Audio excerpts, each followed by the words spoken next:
3 سال پیش یه خواستگار داشتم. شب خواستگاری به هم خوردش.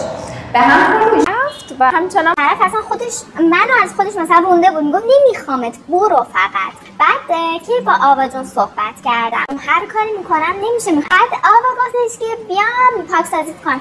پاکسازی کردم. بعد من اصلا اعتقاد به این چیزا نداشتم واقعیتش. با خودش هم صحبت کردم، گفتم حالا پاکسازی شدم دیگه.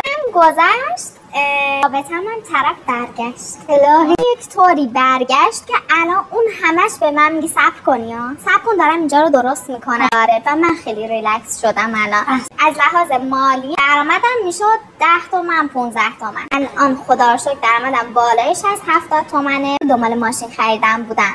اصلا یه پراید بخرم. پرایدم رو ارتقا دادم. خدایا به طور اتفاقی هست نوشتم من میخوام ماشینم رو عوض کنم. میکنم چکتو دیروز چکم رو پاس کردم. ماشین چی گرفتی؟ 111 کردم ولی مدل بالا. مرسی. یادمه به من میگفتی که کسی منو نمیبینه. یادته؟ کسی منو اصلا من دیده نمیشم. 2 سال دیده نمیشم.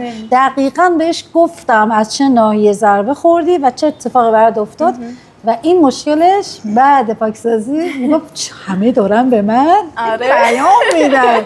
برای فلانی پیام گفتم خب صبر کن حالا مونده که نتایج خیلی خوب برات بیاد. و میگم من میخوام با اون فرد پارتنر خاصم که خیلی احساسی هم دوستش دارم برم تو. گفتم صبر کن، صبور باش.